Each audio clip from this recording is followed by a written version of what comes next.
Assalamualaikum warahmatullahi wabarakatuh. Jumpa lagi di video pembelajaran Pak Dika. Pada hari ini kita akan membahas tentang sifat dari benda cair. Ya, kita akan membuktikan sifat dari benda cair. Kalau kemarin kita sudah membuktikan dari sifat-sifat dari benda padat. Ya, masih ingat ya sifat-sifat dari benda padat kemarin? Yang pertama, dia volumenya tetap. Ya, karena jika volumenya tetap, maka ukurannya juga tetap. Nah, saling berkaitan ya.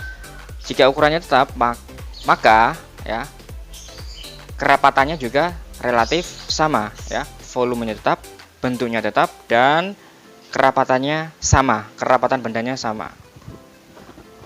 Nah, sekarang kita langsung masuk ke pembuktian dari sifat benda cair. Oke, bisa kalian lihat sekarang ya. Di sini sudah Pak Dika sediakan ada berbagai macam wadah yang nanti akan kita gunakan sebagai pembuktian ya dari sifat benda cair. Nah, sedangkan untuk benda cairnya sendiri Pak Dika gunakan air ya, air putih dan juga kecap. Oke, sekarang kita coba dari air terlebih dahulu ya. Kita tuangkan ke gelas kaca ya, dan juga wadah yang berwarna putih ini.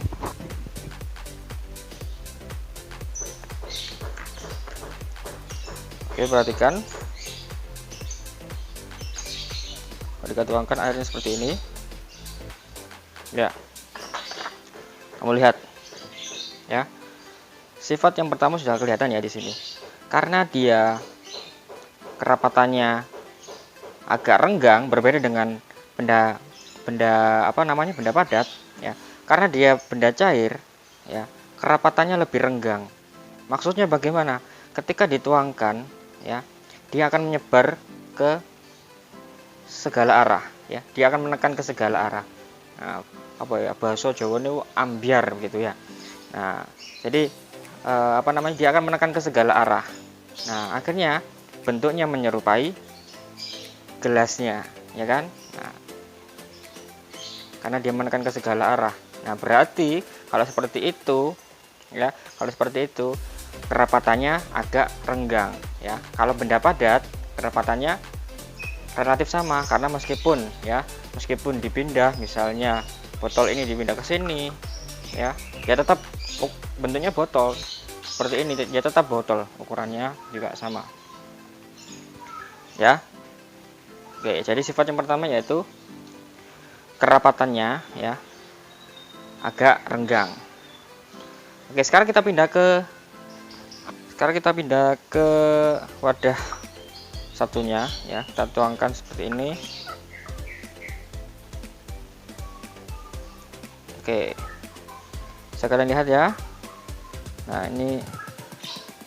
Nah, apa perbedaan dari wadah pertama dan wadah kedua?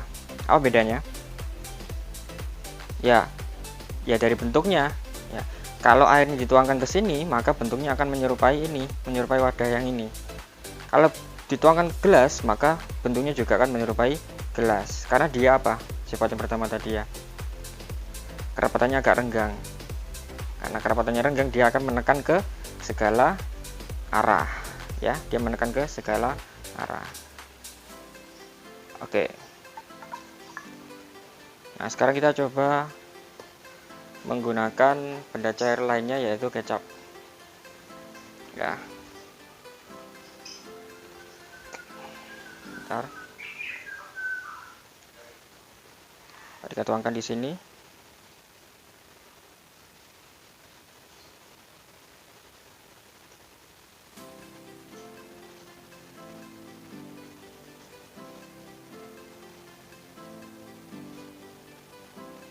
Oke, cukup.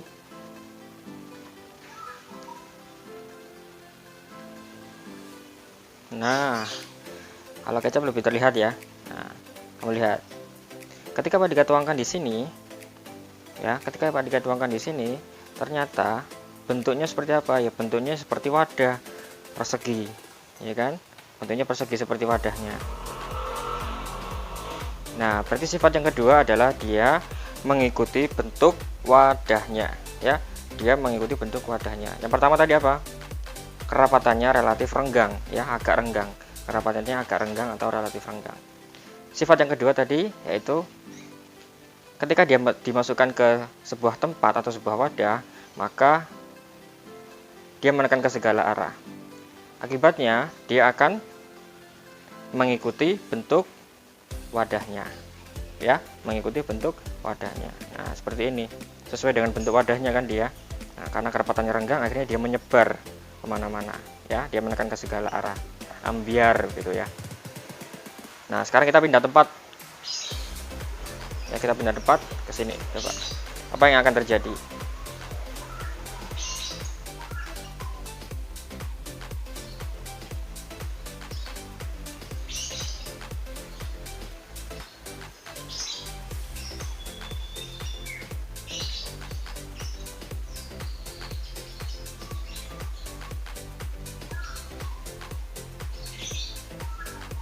Karena dia sifatnya agak kental ya daripada air, maka pergerakannya sedikit lambat. Kalau air kan tidak terlalu kental ya.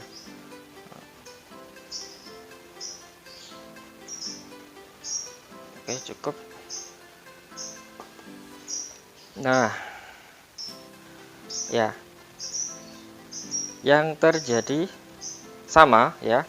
Karena dia memiliki kerapatan yang cukup renggang, akhirnya dia menyebar ke segala arah. Dan ketika dia dipindah tempat, ya, ketika dia dipindah tempat tadi, dari tempat satu ke tempat satunya, maka yang terjadi adalah sifat yang kedua tadi apa? Mengikuti bentuk wadahnya. Nah, jadi meskipun mau dipindah kemanapun, ya, dia akan tetap mengikuti bentuk wadahnya. Oke, mungkin ada pertanyaan begini ya, Pak, bagaimana dengan garam atau butiran garam atau butiran gula atau butiran debu? Nah, apakah mereka termasuk benda padat? Nah, jawabannya adalah iya. Oke, Pak Dika tunjukkan ya. Oke, Pak Dika sudah menyediakan ini garam ya, ini garam, ya, yang ini garam dan yang ini gula. Oke, bisa kelihatan ya, kelihatan sekali bedanya. Kalau gula itu butirannya lebih besar ya, sedangkan garam cukup kecil ya, sedikit lebih kecil daripada gula. Oke, mereka dikatakan benda padat ya. Loh Pak, kalau benda padat, mengapa garam dan gula ketika dimasukkan dalam sebuah wadah ya, dimasukkan ke gelas atau toples atau ke wadah-wadah lain, dia mengikuti bentuknya? Nah, kenapa? Oke, karena ya, mengapa? Karena butirannya ini ya sangat kecil ya, sangat kecil, dan mereka jumlahnya banyak ya. Butiran garam ini jumlahnya sangat banyak. Nah, karena sangat banyak, ketika mereka dijadikan satu dalam sebuah wadah ya, maka dia akan mengikuti bentuk wadahnya. Dia termasuk benda padat ya, meskipun kecil. Dia terlihat menyerupai bentuk wadahnya karena jumlahnya banyak yang dimasukkan dalam toples, dimasukkan dalam gula, dimasukkan dalam gelas, itu jumlahnya banyak. Nah, maka dia terlihat seperti benda cair. Tapi ketika kalian ambil, nah, dia ada butiran-butirannya seperti ini. Nah, ya. Oke, coba kita ke gula. Nah, ya, gula lebih terlihat. Nah, ini bentuknya tidak beraturan. Gula lebih terlihat daripada garam tadi karena terlalu kecil.